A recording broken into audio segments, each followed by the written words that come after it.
Hello, Lions of Liberty fans.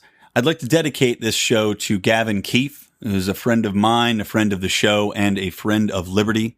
He was a man of great humor, great wit, and actually had run for Libertarian as a city councilman in the city of Yakima in Washington State. So if you are drinking at all during this podcast, which I know some of you do, please do raise a glass to our friend and keep him in your thoughts.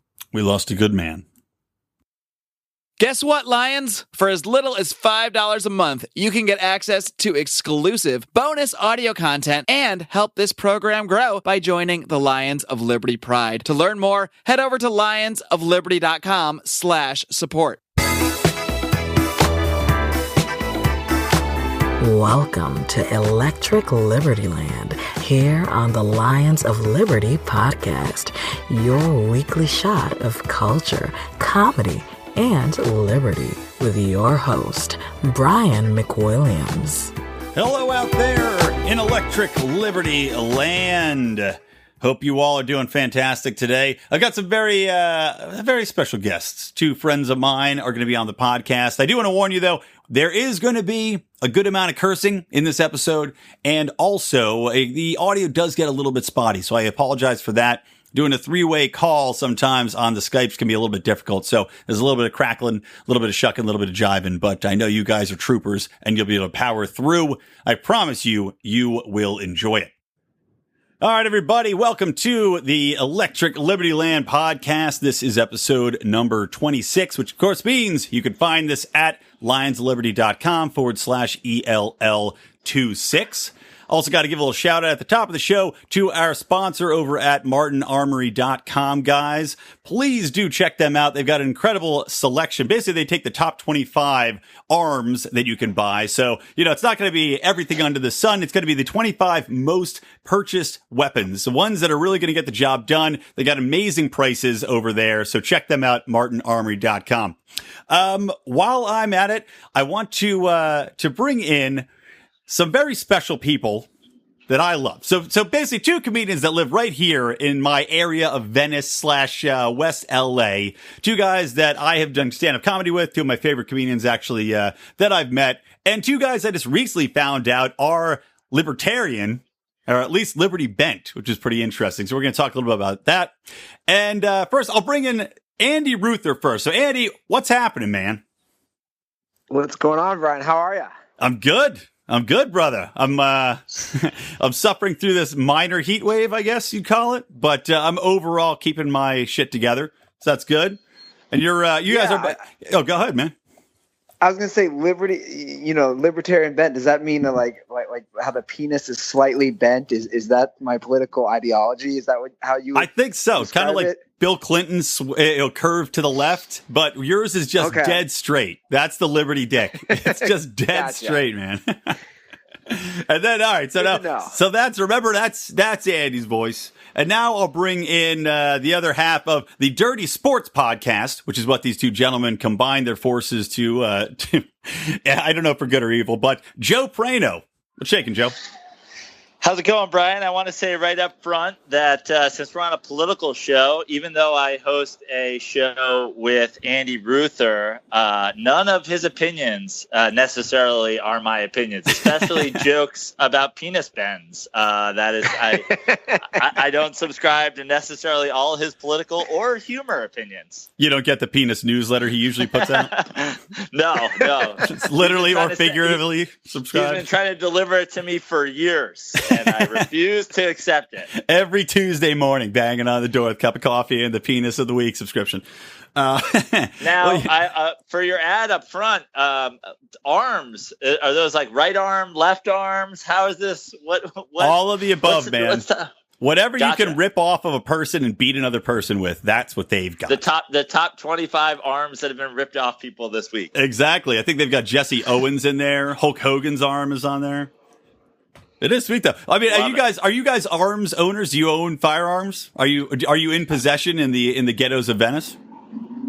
I own a fake Glock that I've had for years that looks just like a real gun, but I just leave it out on the desk and on my counter and stuff. Like if the cable guy comes over, just to freak people out. And I've also when I had an apartment back in Brooklyn, I once brandished it on the rooftop to try to scare a party of hipsters off from playing shitty rock and roll, like a shitty garage band. Hold on, but I don't have a working firearm. You had to brandish a gun to chase off hipsters of all people. Well, they were on the rooftop below, and it's a pretty funny story. Every time that they were like, there was a garage, they were like kind of playing a party, and between every songs, I would just yell, "Play Freebird," and they got pretty mad, and so I got my fake gun and I stood up on my roof and I pointed it up in the air. I said, "Play fucking Freebird," and they were like, "He's got a gun," and people just scattered. So no Freebird though. No Freebird, no, but the party ended pretty quick. So my fake gun has come in handy, but I do not own or have ever owned a working firearm. No, you know what? I have not either, if I'm being honest, and I need to buy one. I've shot them many, many times, and I'm just waiting because I need to get the thing that's stopping me is the license. I need to get the license in California so I can get this gun, and I'm like intend on doing it now. Now that we actually have a sponsor, I'm like, I gotta get this license so I can get my gun. What about you, Andy? You got one? No, I did not. I am the official sheriff of where I live, which we call Savage Town. And one of our fans, who we call Dirtballs, did send me a taser, though. So that's what I got going for me right now. Nice. Is it one that shoots is it like one you have to put to someone's neck, or is it like a shoot you in the face taser? Yeah, it's one you put to somebody's neck. Oh, interesting. They couldn't. I don't even feel safe with Andy having that. I don't want to make too many dick jokes in one episode, but just imagine him duct taping it to his dick and turning out the lights and just thrusting with the taser going. It's taped to his. Don't give me any ideas because I'm writing that down as we speak to remind myself to do that tomorrow night. Well, by the way, you mentioned your dirt balls, right, from the Dirty Sports podcast, and so we don't have as good a name as that. We just call our fans that support our we got fans who are on our Facebook page and the Facebook forum we have, Lions Liberty Forum, but we also have our fans that actually donate money to the show to kind of keep us going, and we just call them the Pride. But I remember one time I was out and just hanging out. I think it was after a comedy show at the Sports Harbor, and you had one of your fans with you, and then I saw later that he was on your Twitter feed, I think, that he had slept in your house or slept in one of your apartments. And I'm like, wow, these guys really, their fans are a lot closer to them than our fans are. And I think I like it better that way. We walk that fine line, Joe. How many conversations Joe and I have had about this? We definitely walk that fine line of fan to okay, these people are stalkers. but they're supportive and they're great. So at the end of the day, that's all you can ask for. I need to get your guys' marketing course on how to develop those kind of good fan relationships. We got some. I'm cultivating some. It's the guerrilla, right? Praino, what do you call it? Guerrilla marketing? Yeah, well, what you need, I think, a big thing in upping your fan base, you need a sidekick like I have for Andy that you just shit on all day, so that when fans come to the show, they have to pick a side. It's yes. Much like the political world. You have to break them into two warring factions. Oh, exactly. Keep them guessing. Keep them partisan at all times. Yes. And then you don't have to change anything about the show ever. Exactly. No matter how much people hate both sides. You just keep going. You just distract them with the puppet show of the partisan two parties. Yeah, damn well right, man. Well, we were watching, or you had your album launch party. What's your album name again off the top? Because I'm not thinking off the top of my head, so you can give it a plug here, real quick. Joe Praino Takes the Stand, available now on Vimeo on demand. There you go. So check that out. But we were at the Basement Tavern here in in Venice area, and you're having your album launch party. I think the same night as the election, right? Wasn't that the same night as the results were coming in? Yeah. And I remember you and I were just kind of we were shooting the shit a little bit, and I remember I didn't outwardly say I'm a libertarian. Fuck both these people. But I remember you were also kind of I don't know. I don't really care if either one's. I don't want Hillary to win. So I didn't know at that point your political bent. But who did you vote for? I voted for myself. That's right. I voted I voted. Yeah, I wrote in myself with Vice President Charles Barkley. Nice. Ruther, what about you? Did you pick a side? In the past, Brian, I want you to know, just like, because I don't necessarily call myself a libertarian, but in the past, this is the first time in a few elections that I didn't write in Ron Paul with Charles Barkley as a vice president. Hell yeah, man. That's where my political leanings have gone. I was a Ron Paul with Charles Barkley write-in, and now I've taken the torch because I think I can pick up where he left off. So now it's me and Barkley. I love it. You got my vote. I mean, Ron Paul, he really did. I mean, he had obviously the massive impact on so many people, I think, in our specific age group, because we were just kind of all graduating into adulthood where you actually are like, I should probably vote for stuff. Like, I don't like what's happening. I'm actually paying taxes. I'm seeing what's happening in the world. You're like, this guy really grabs the imagination. And I mean, I know that's where I got on board was with Ron Paul. I was walking around, knocking on doors for him. What about Ruther? What about you? Yeah, I actually voted for Ron Paul in 2012. And this year I voted for Matt Stone and Trey Parker from South Park. Excellent. That's we did a Liberty draft, and that was a first round pick, Matt and Trey. Yeah, I mean, I pretty much align with those guys politically and probably their social views. And I just, obviously two awful candidates, and God, how many conversations Joe and I have had about it. It's just, this country's run by sheep, and just people are idiots. And the sad part is, to kind of get into it now, is that you would think they would put people more towards the middle after this election, but no, people have now even gone farther to the right or left, and they're all a bunch of morons, in my opinion. Yeah, totally. It's pushed people. I mean, it's like the confirmation bias cyclone that goes around. It's like people they find this one thing and they go, okay, well, they're saying shit I don't want to hear, so I'm not even going to bother with it. I'm just going to cut it out of my narrative and then just push the opposite way. And anybody that pushes towards me, it's just kind of like this rebound effect. So you guys were recently up in San Francisco, and you were talking about, because I was listening to your last podcast about this, and you're talking about how, as comedians, you experience so much. Some people laugh at both things, but you'll tell jokes on stage where it'll get no laughs. And you're like, I know that's funny. I know you people just aren't laughing because of your political beliefs. And especially in the Bay Area, which I've never done comedy up there. But share a little bit of that, what you gleaned from that trip, because I thought it was a pretty interesting little conversation you guys had. Well, I've been there a bunch, and actually that was the first time I'd ever brought Andy along with me, and I told him the Bay Area, specifically San Francisco and Oakland and Santa Cruz, where I have performed before, was, in my opinion, up until this point, like a fantastic comedy area. You would think, obviously, they've been, it's a pretty progressive area for going back a long time now, so you always would think as a comedian that something that you had to worry about was like the hyper PC culture. But in my experience in the past, they were willing to laugh at everything, provided that you did a smart take, even if it's not on something they necessarily agree with. And that's kind of, in my comedy, I'm sure you've seen my, plenty of my material. Like I like to start in a place with the setup where people go, I think I'm going to hate this. But then they come all the way back around to, that's really funny. I see where he's going with it. And it seemed to me, this is the first time that I've been there in maybe like a year doing shows.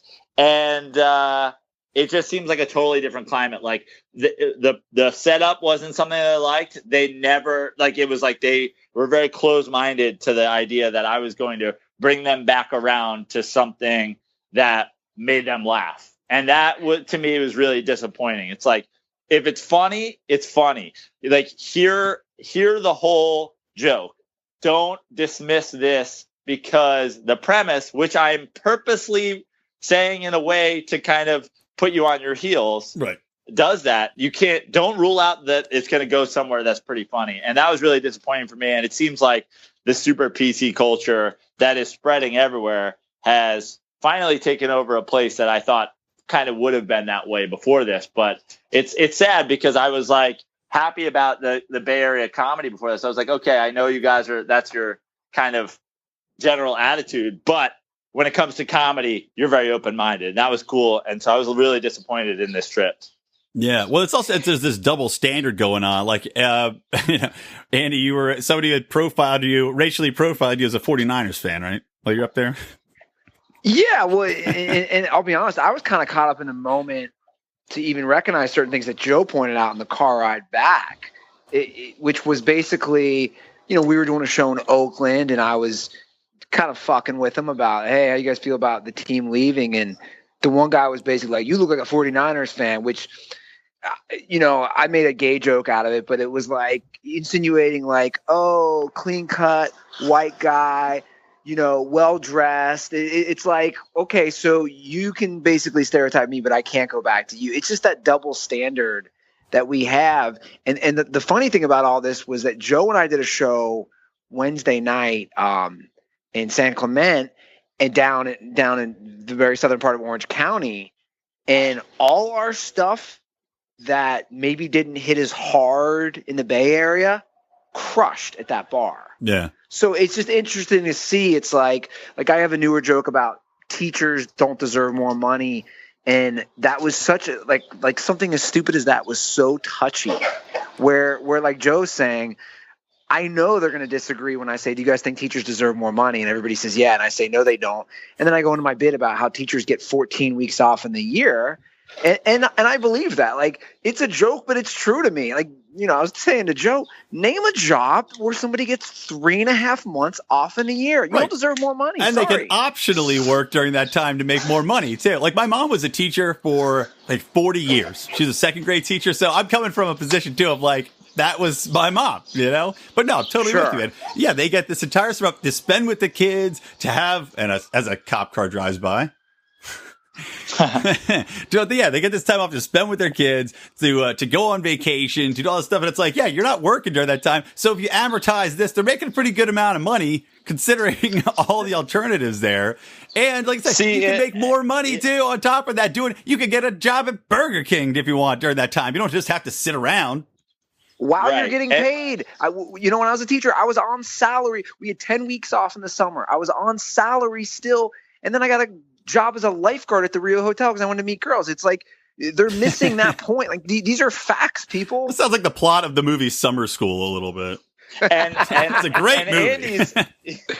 Andy's punchline to that joke too, and this is where it is like, okay, he's setting you up with one thing. His punchline is, he was a teacher and he said, I got 14 weeks. You know how many drugs I could sell to my students in 14 weeks off?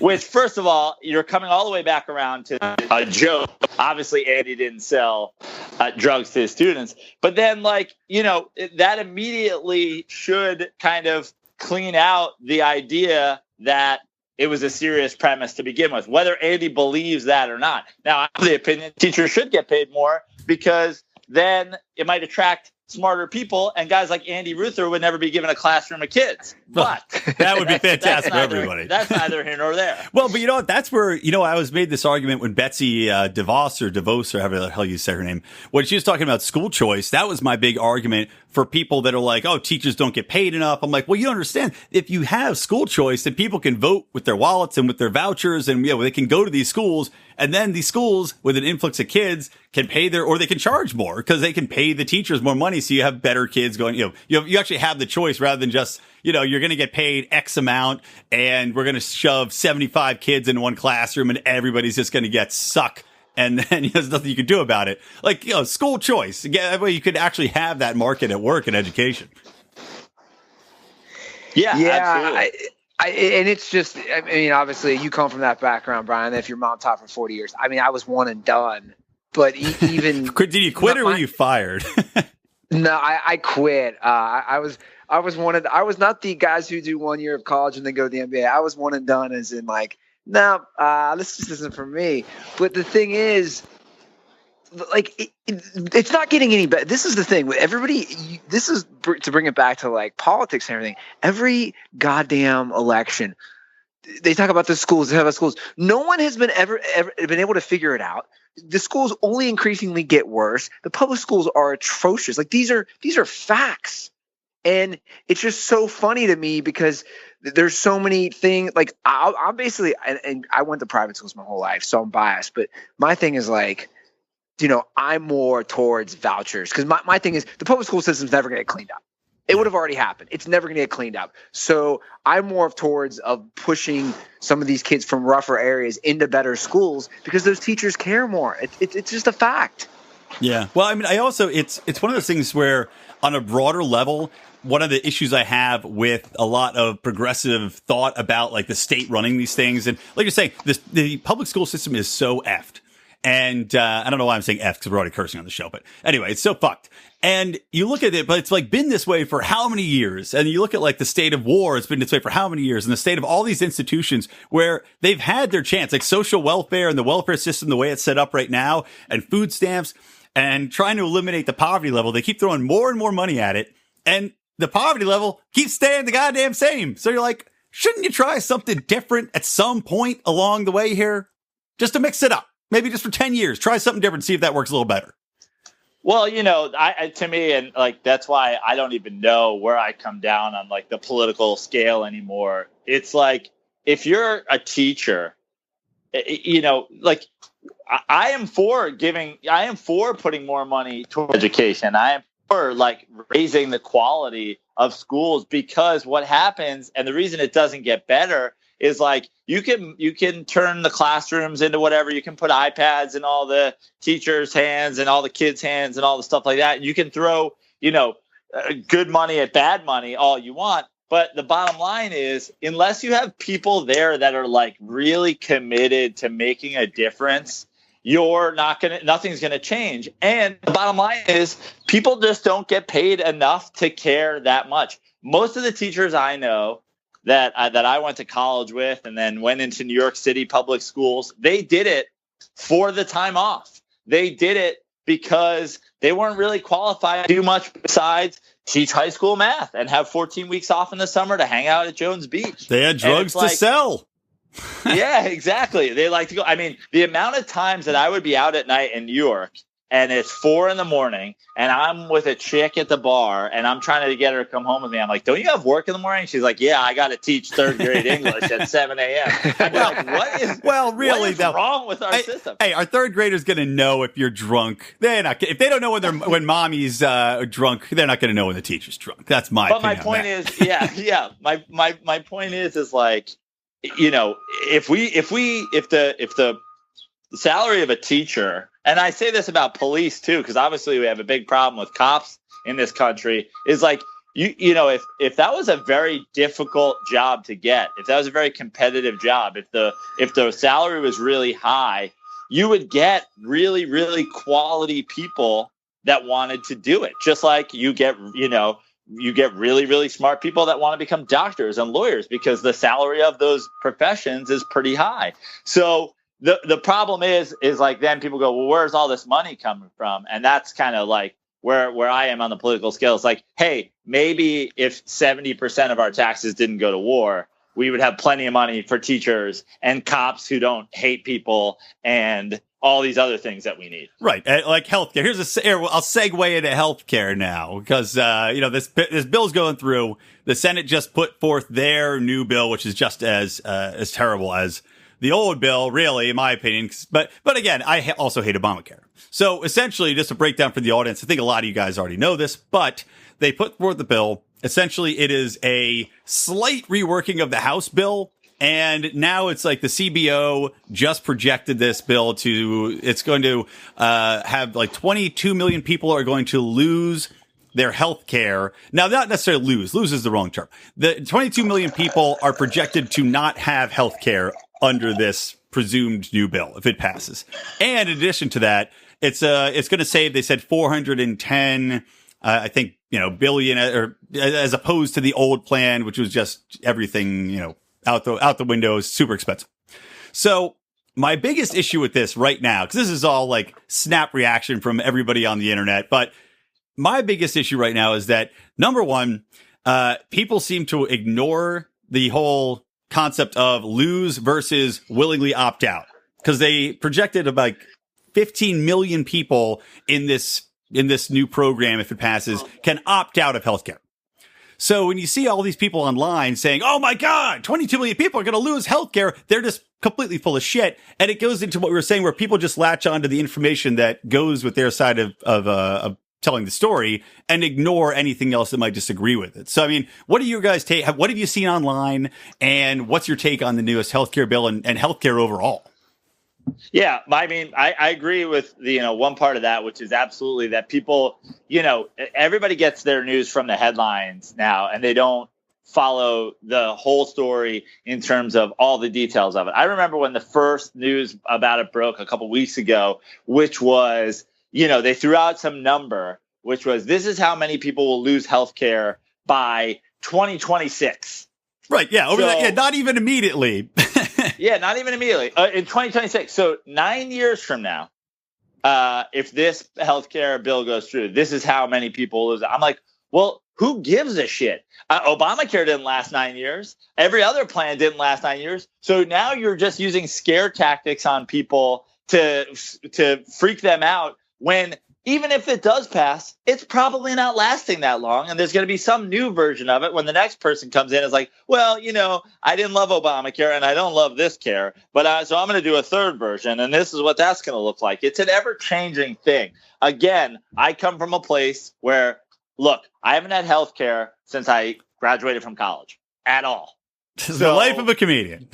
Yeah, the life of a comedian. So my joke is always, first of all, you don't need health care if you're not a pussy.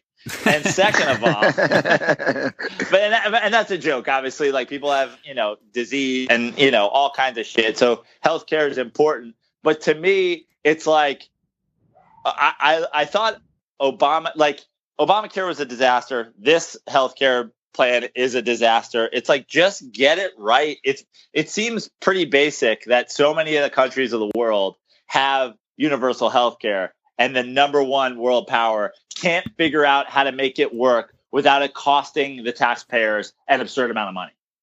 Yeah, I have some thoughts on that, but Ruther, what about you? What's your thoughts on healthcare? I'll be honest. I'm not smart enough in this area. But that's good. There's a good reason for that, because I swear to God, they intentionally make it so complicated that people can't understand it or unravel it. But this is what I do know. I have basically paid out of pocket. I've had a few different jobs that did pay for my health care, but I've been paying out of pocket for I don't know how many years now, but I know this much. A guy like me who doesn't understand all the ins and outs of it, I know my health care coverage pre-Obamacare was way cheaper and way better. Yeah. Post-Obamacare, I'm paying way more on my Blue Anthem for a much shittier health care. So for somebody like me, I see that and I go, well, this isn't good for me. You know what I'm saying? Totally. That's all I know. And I agree with Joe about how can we not figure this out? And, my big thing is when Obama, I don't like, and this is the libertarian in me, I don't like being told what to do. Now, I have health care because I'm just trying to protect my health. But for them to say you have to get health care, I think it's hilarious. Like, fuck you. Right. You have to buy a service. Yeah. It's like telling everybody they have to take a taxi. Yeah. So I completely 100% fundamentally disagree with that. But then again, I don't know what the solution or answer is. Yeah, see, it's like that's one of the trickiest things, and people always press you on that. I mean, for me, I've done a lot of research into it, and it's like there's this guy named Thomas K. or Tomas K. But he does these videos. He has one called George Ought to Help, which a lot of libertarians like. But he did a really great video that was breaking down how the insurance agency or how the insurance got where it is and the medical industry got where it was, and it's like all this confluence of factors wherein. There's a lot of crony capitalism involved, but also it's like the AMA, the American Medical Association got this monopoly on licensing doctors, which they then forced doctors to stop catering to like fraternal organizations like the Eagles and the Mooses and the whatevers. Because that was a lot of source for people's insurance back in the day. And it was very affordable because they'd have doctors that would make an agreement. Okay, I'll see the members of the lodge for $20 a head or something. So it's like all these different things happen where it's snowballed. And then once you've got big insurance companies and you've got mandates for people, they have to buy insurance, then everything just ratchets up in price. Cause like there's this, firsthand stories of people that say, okay, once they found out I had insurance, the cost went up. And once, if you can negotiate it down, if you don't, because it's just all, it's like anything else. If you know someone's going to be paying for that all the time, you're just like, well, we might as well do 1 million tests. Why not? Rack up the cost. Exactly. And could we ever, I think Chris Rock used to have a bit with car insurance, which you could basically do for health insurance. Chris Rock used to have that bit where, like, if you don't need it, you should get that money back in. You know what I'm saying? So, like, if you don't have to go to the doctor and you have, let's say, 5 straight years of a healthy body, there should be some sort of incentive. I know that sounds crazy, but why don't they do that? No, it would make sense to me because you're paying. I mean, it's because you know what? That's actually an excellent point. And here's why. I'll elaborate on that. Because the whole concept of insurance is that you're paying for it so that if something bad happens, you're covered. But if everybody is forced to buy into insurance and you can also opt in at any time, which is the way the law is set up now, it's not insurance anymore anyway. So, yeah, why not? Exactly. You should get reimbursed. The government should reimburse you if it's trying to force everybody to buy this insurance scam anyway.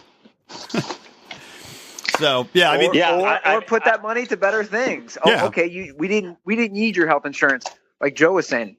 Give it to cops, give it to teachers. I mean, it's just, dude. At the end of the day, all this stuff, in my opinion, it's like you're saying, it's things that just don't work. But they continue to do the same shit. And guys like me, like I can't even watch this shit in the news. It just gets me angry because people are just clueless. Bunch of zombies walking around. Joe, you got something to add?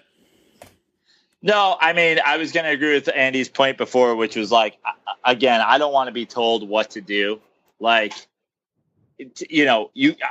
I completely agree that it's like, it's absurd to say, if you don't have health insurance, then you must take this health insurance that the government's providing you, and it's going to cost you this much. And if you don't take that, we're going to be able to charge you for not taking it. Right. That was my big, and if you don't pay it, then you go to jail.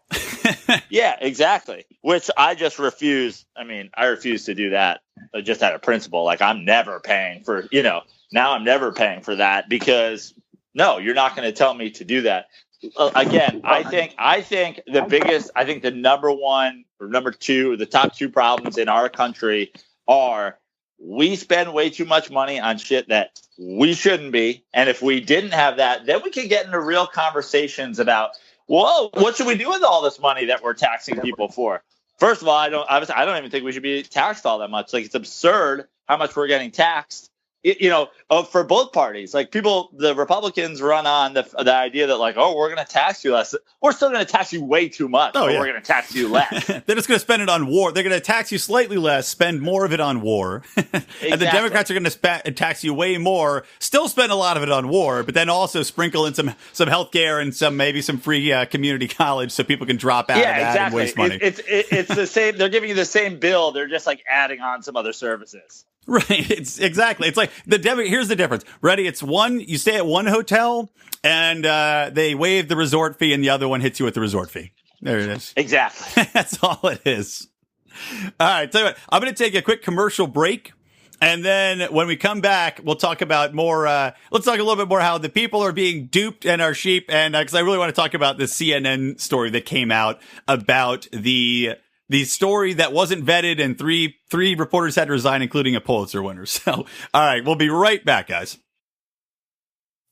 I firmly believe one of the most important things you can do to protect yourself and your loved ones is to own a firearm. But for a lot of people, buying a gun can be an overwhelming process. There are just so many options, and not everyone feels comfortable walking into a gun store. Well, our friends at MartinArmory.com are doing their part to change that. Martin Armory was founded with a simple goal to make buying a gun simple and affordable.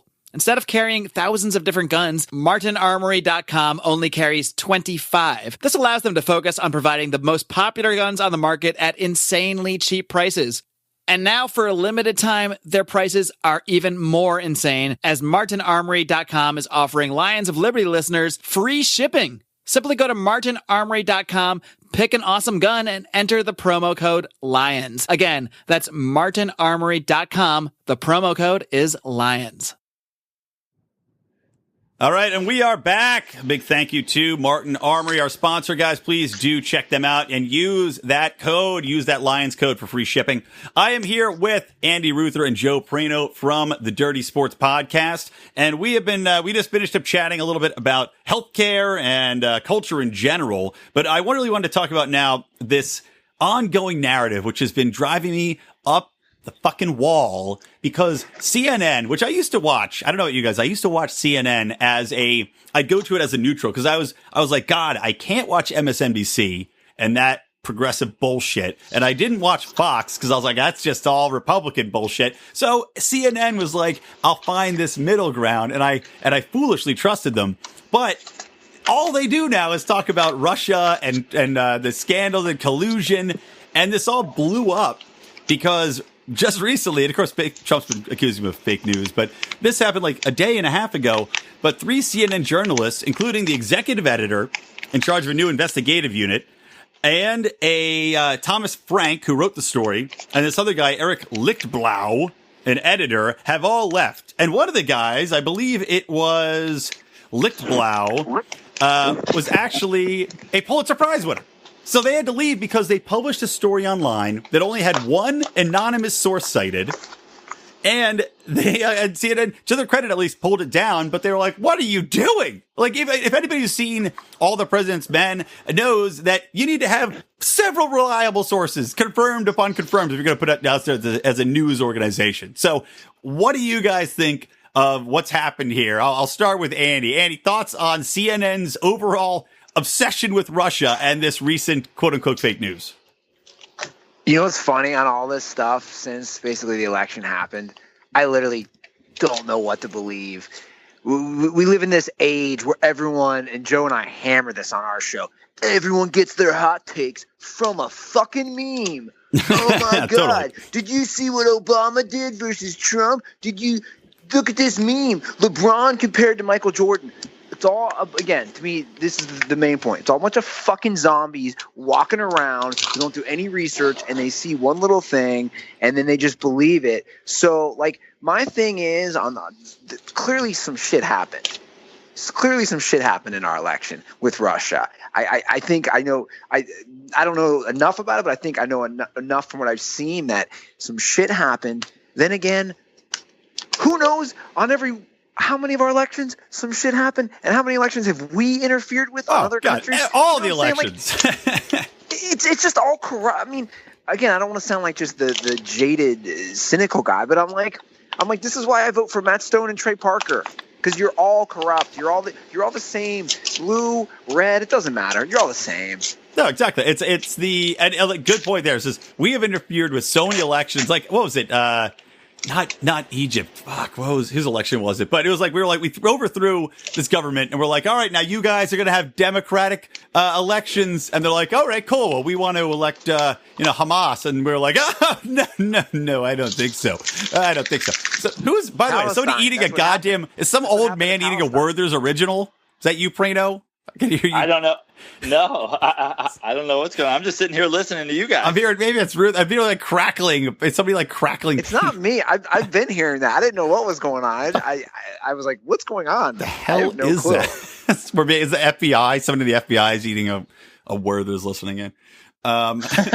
Yeah. Say hi to the FBI. Yeah, I'm sure they're listening. But yeah, no, you make a good point. It's like we've interfered in so many elections all the time. And it's like for all this, because Obama basically admitted, and this is another story, but Obama admitted that, yes, they knew that Russia had been phishing for emails and was trying to get influence, and which everybody does. You don't think we're doing that all the time with Russia shit? Like this is the modern state of affairs. Everybody's doing it all the time.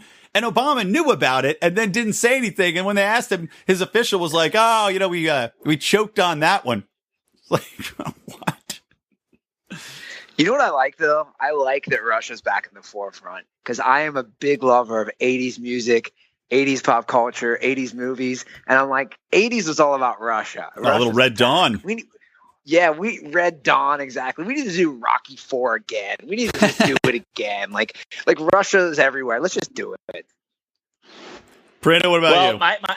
My thing is always like, Andy's talking about the 80s and Look, again, I am not a Trump supporter. I want to say that as strongly as I can say it, because every once in a while, and this is the state of kind of culture today, you can't take one person down without them thinking that you're pro the other person. You can't say one word positive about somebody without them thinking that this is your guy. I do not support Donald Trump. I think he's a complete and total boob. I'm sad for our country that this guy has become the president of the United States. I think it's a complete and total joke.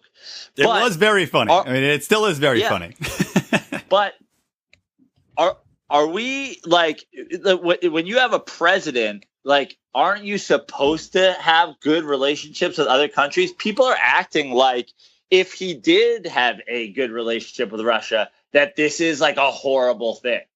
And I didn't know that we were at war with Russia anymore. I didn't know the Cold War. I didn't know the Cold War was still going on. Now, I understand people being upset with the idea that they had something to do with our elections. But that goes back to, again, we like the United States thing is messing with every world election. So, you know, this is total pot calling the kettle black thing. And then also, Bernie is the one that had a primary stolen from him.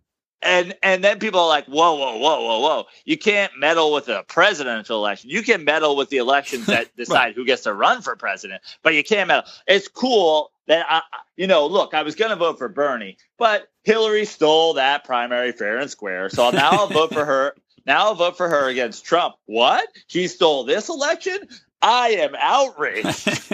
No, exactly right, man. Well, and I love too I just saw recently somebody posted a picture of like Donald Trump Jr.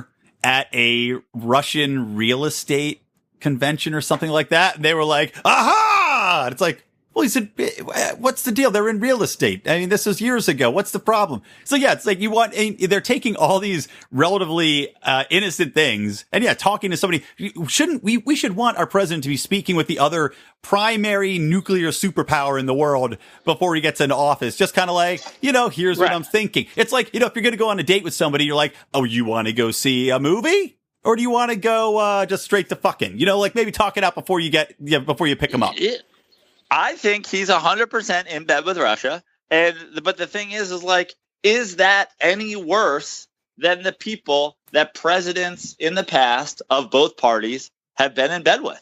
I honestly think it's really just the only reason that people think it is worse is because of first of all, people still hanging on to like Andy was saying, a Cold War situation. We got to remember that was the Soviet Union. That's different than Russia.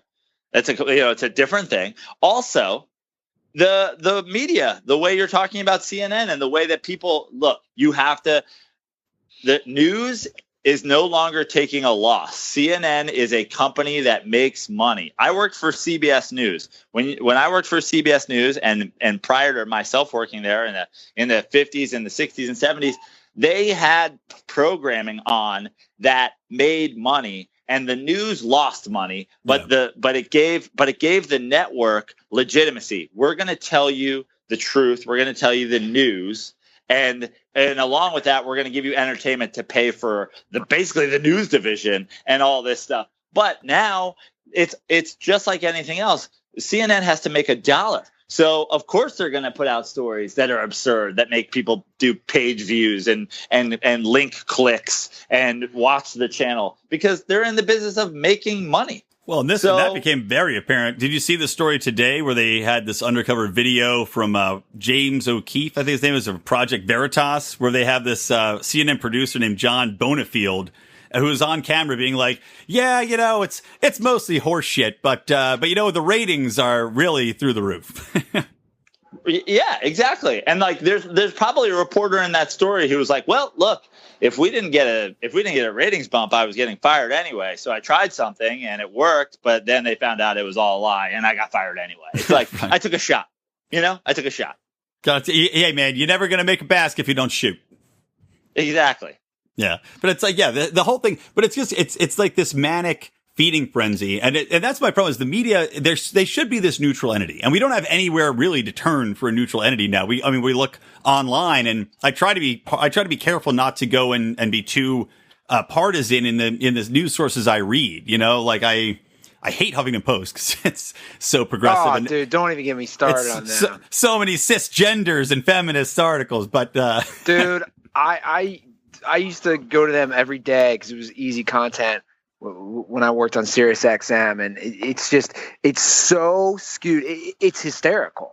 You're right. It's like this isn't fucking reality, and people just fall for it. Like this whole John McEnroe thing. Oh God, the McEnroe thing, dude. That is nobody's even reading the actual interview. Why it was brought up? Like right. no one's even reading how it came. That discussion came about. Right. It's not like he just out of the blue sat down and was like, you know who sucks dick? Serena Williams. 700th, I say. You know, like he got asked what his take was, and he's like, you know, thought about giving honest opinion, and people were like, burn him alive. And he's right. And he's right, too. I mean, come on. I was reading this story about a guy who played them like half drunk and he was ranked like 200th or something in the world and still beat them. I don't know. It's just like, hey, come on, man. She's good, but she's not built the same way. She doesn't have the same leverage as a man. Like, you know, they're saying like, it all comes down to serving. You know, she doesn't serve 120 miles an hour like every ATP men's tour pro does. Well, you know what it does for me personally, all this stuff. And you know what? I actually wrote, because I'm a dork and I like to blog sometimes. I wrote a blog about it in February of just like all this outrage, anger, all this fake bullshit just makes me just not care, Brian. It just makes me not care. Like you guys can duke it out online. Obviously, we're comedians, so we'll have our opinions. Yeah. But it's like, it just makes me not care. It's like, I'm going to sit this one out. I don't give a fuck about Trump. Do all your marches. Because Joe and I always like to bring up, we're all hypocrites. I own it. I know I'm a hypocrite. I'm talking to you on an iPhone. It was probably made by a 4-year-old Chinese kid who worked 60 hours in a week. It's like, I know I'm a piece of shit. So where do you 60 hours in a week? Do you work half a week? He's working overtime. You know, I think Praino made a point once on our show, right, Joe? Didn't you make a point of like when people complain about every little nuance and every small thing, the real things that actually matter get lost. Oh yeah, that's what I'm thinking with all this RussiaGate bullshit is all these things like whatever happened to the anti-war protests? Well, that's all gone. Yeah, Exactly. my point was, and I said this, you know, I wouldn't have voted for either of our major two-party candidates if you had put a gun to my head.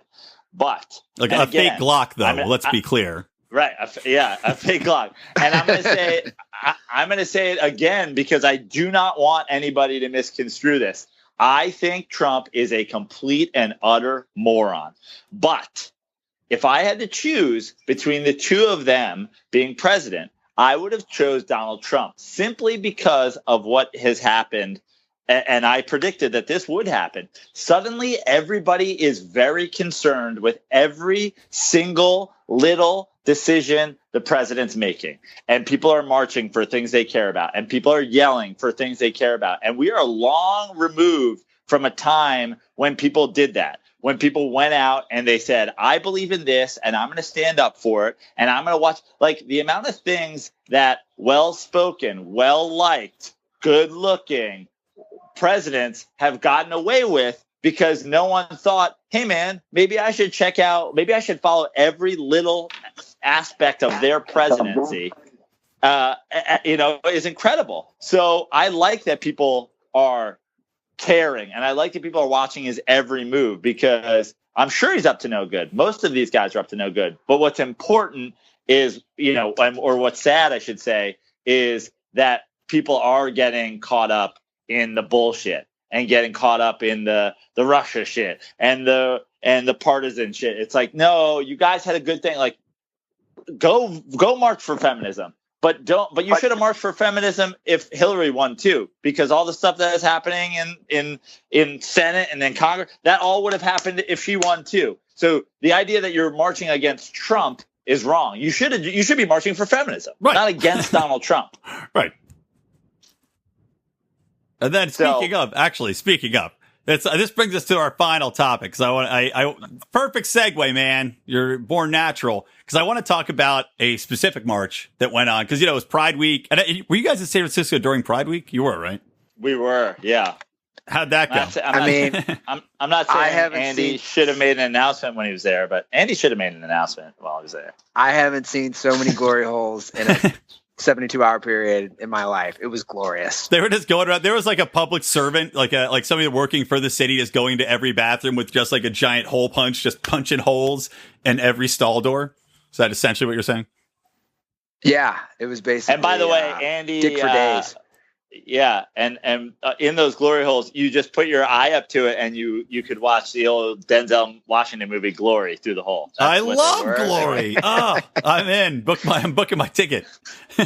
But so let me talk about this Chicago. Which I don't even know if this was during Pride Week or not. They had a Chicago Dyke March, and I presume mostly lesbians, but obviously there's some other people in there, some trans and some LGBTQ people and some gays. So what happened at this march is that they were having the whole thing, and there were some Jewish marchers that had a rainbow flag, and it had the Star of David on it. And the people at the parade, the organizers, told them they had to get lost because the parade, even though it was pro-tolerance, pro-everybody inclusiveness, and they've been fighting against this kind of intolerance for years. They told them that the Star of David was a symbol of Israel and Zionism, and their march was anti-Zionist and pro-Palestine, which I'm actually more on the Palestinian side of the argument too. But still, they're kicking these people out because basically they're like, well, you're Jewish, you damn lesbian Jews,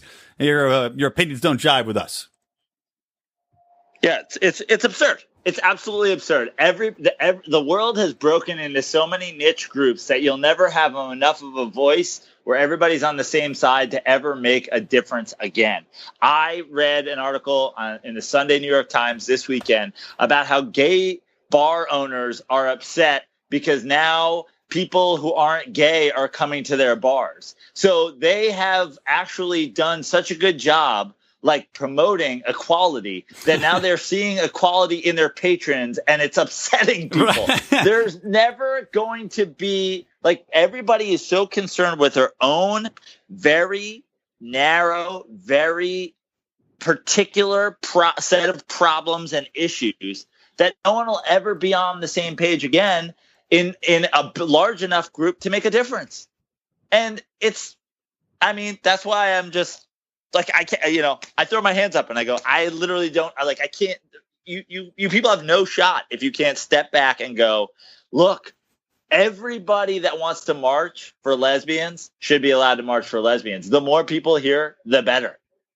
Yeah, exactly. Well, it's like there was another gay pride parade. I think it was in Boston, and they were Trump supporting gays there. And they did the same thing. They were like, no, you're not welcome. Even though, again, Donald Trump is the only president, I've said this a million times on the show, he's the only president to take office who's been pro-gay marriage. And they're like, no, you like Trump, you got to get the hell out of here. And it's like, yeah, how niche do your views have to be where you're not going to get yelled at or ostracized? And also, to your point about the gay bars being pissed off that straight customer again, I mean, when your whole goal should be this inclusive society wherein nobody's judged and we all get along and we can actually have a political dialogue or just in general, any dialogue. You don't have to talk politics. And how much privilege have you achieved where you can now say, well, now we're going to ostracize or be bigoted against this specific segment of our own population or a population that we formerly thought we had to have on our side to succeed? My apologies to the audience and also to Andy and Joe, mostly Andy, actually, because this is where the audio really started to break down. And I don't know what caused it, being perfectly honest. I think it was actually something within the recording software, because going back, you can hear even my own recording, which should be going straight into my computer, also was digitizing and getting very crackly. So I apologize. We skipped over Andy's take on Trump and also a bit of his take about the gay pride marches. So sincere apologies. I'm going to skip ahead a bit to a point where we can pick Andy back up and continue our show. So sorry about that, everybody, but shit does indeed happen, and sometimes you just can't do enough to fix it.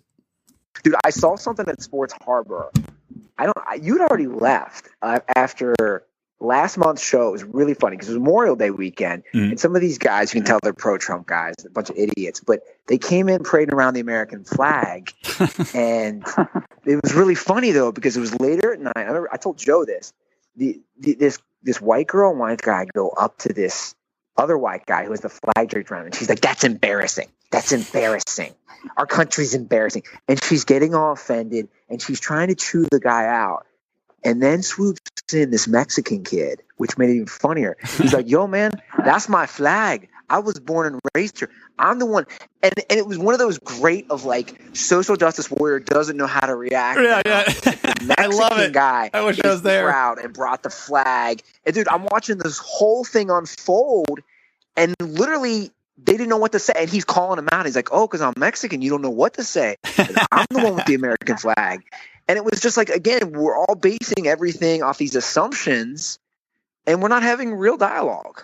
Yeah, and the social justice warriors are the absolute worst when it comes to that. I mean, I think the social justice warrior movement, I think, may be the biggest threat to, and I'm not even making this up, to America. It's not foreign countries. It's not cyber hacking. It's not even our own. Well, it's going to be, eventually it's going to be the government, but it's because the social justice warrior concept is just like, it's that I am so morally correct here that whatever you say or do doesn't matter. And it's also this concept of the ends justify the means. Wherein, and I'm not saying that's necessarily violence, but Antifa is an example of this. They're social justice warriors, and they're beating the shit out of people, and they're destroying properties, and they're macing people and throwing bombs into crowds because they view these people as like they are the enemy. They are against the good in the world, even though it's their personal worldview of what that good is. And without ever speaking to these people, they're just going to attack them and demonize them, and it doesn't matter what they say or do. Oh, yeah. I mean, look, you go back to the inauguration day, the neo-Nazi guy who got sucker punched. Like, I've read all his tweets. I've read all his. What a giant piece of garbage. Like an absolute giant piece of garbage. But the person who sucker punched him is wrong. You're not, like, you can't go around. Like, we're not going to get anywhere if our reaction to people who we disagree with is immediately to go violent and to go and to try to take them down. That's not the answer. Unfortunately, I think, and this is on both sides of the line, we are now a country of Yelp reviewers. We don't, we're always looking for the negative. We're always looking for something to take down. You go to a restaurant and everything's perfect, and your French fries come out undercooked. You don't go home and you say, "I had a great thing, and the fries could have been better." You go home and you rail them for undercooking your fries. It's like everybody's out here looking for somebody that they disagree with, when what you should be doing is looking for people that you share maybe not all the same opinions of, but enough where you go, "You know what? I don't agree with you on that, and I don't agree with you on that, but I agree with you on the important things, and we should rally together, and we should try to make a difference." Again, it's just so splintered. You meet somebody, you disagree with them on one fact, and that's it. Defriended on Facebook, blocked on Twitter. Yeah, and now I can't possibly work with you to make any sort of social change because I don't agree with the fact that you don't think gays should get married, or you don't think abortion should be legal, or you don't think guns should be legal, or you don't think. And the other thing is, like, the idea that you have an opinion and that an opinion can't change is something that's really wrong. I don't know. I don't know where I stand on like certain issues anymore. Like I had an opinion, but then I see like, oh man, it's not really working out the way I thought to. I don't know if my opinion's right anymore. The idea that people aren't open to changing their opinion, it's just absurd. Like, go out, find somebody you have anything in common with, and rally together for something that you care about instead of just fighting people that you disagree with all the time. Right, exactly, man. And I love the point you just made about opinion, because I made this similar point before, is like, people always are like, well, this is the predominant opinion of the day, but people's change and cultures change so much, circumstances change so much that it's like, you know what?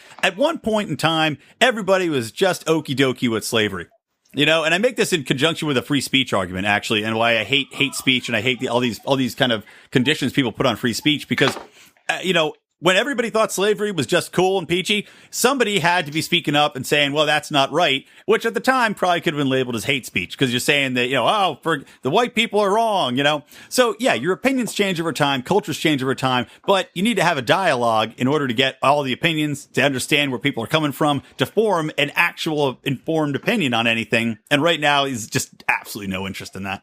Yeah. I mean, you look at, you brought up slavery. I found this to be a really fascinating story. Down in New Orleans, the statues, all the Civil War generals, you know this whole thing. They're pulling down.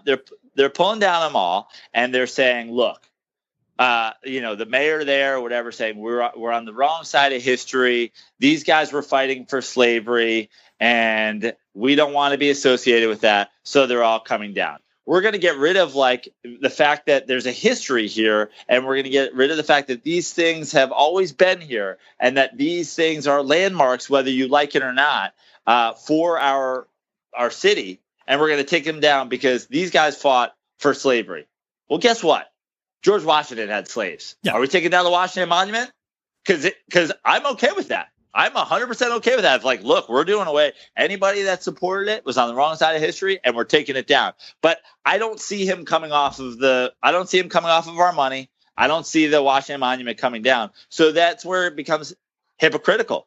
I understand why you want to take those statues down, but you're doing it and you're completely ignoring other ones that were doing the same thing that you just go, well, yeah, but it was different. Is it different? I don't think it's that different. No, you should be consistent. I mean, I think that they should all be left. If for only reason that, look, you learn from history, the culture evolves for a reason, and you need to have these cultural markers so we can look back and say, this is a reminder of the way things were and how it shouldn't be again. Remember this time. So we don't go back there again. And if you rewrite history to make it so no, this never happened. And, we already know that history is rewritten constantly, kind of like 1984 style. But by removing these physical reminders, these very public reminders, it's taking away something that people need to have in their cultural lexicon and to know what happened. Yeah. And again, we're a democracy, or so we claim. Let them vote on it.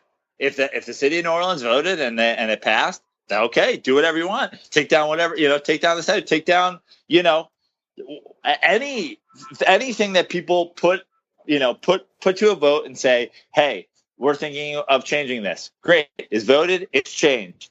But the idea that, look, we're making a decision we don't want to be associated with. One person is saying we don't want to be associated, and then it causes this massive argument. It's well, if you're going to do it, then where do we draw the line?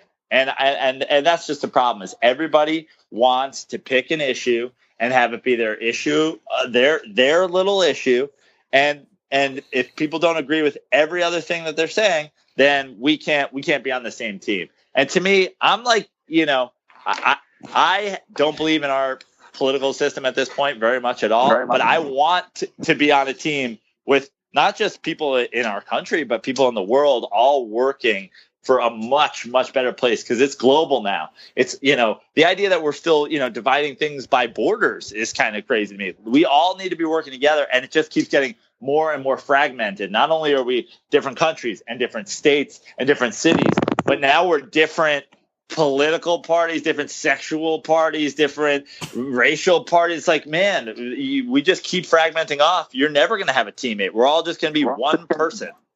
That's a good 76 gender way of describing a friends. Never going to have, what do you say? You're never going to have a teammate? Yeah.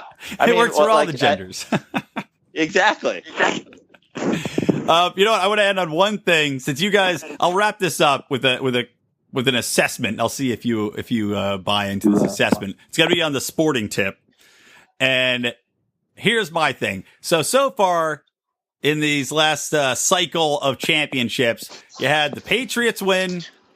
You had the goddamn Golden State Warriors, who I fucking hate, win. And you have the... Oh, God, I'm blanking on who won in hockey. You have the Pittsburgh Penguins, who I also despise. I don't know how I forgot them for a hot second, win. And that little bitch, Sidney Crosby. So basically, but the three, I'd say at this point, most despised teams in the three sports currently have won. Does that mean that the Yankees are destined to win the World Series this year? Ooh. It's a great question. I don't even know if are the Yankees the most despised at this point? I think it might be the Red Sox. It might be the Red Sox are winning. Yeah. Especially after the Patriots won. No one needs to see those bastards double up. Yeah. I mean, that let's be honest. I'm a fan, so I hate the Yankees actually more than I hate the Red Sox.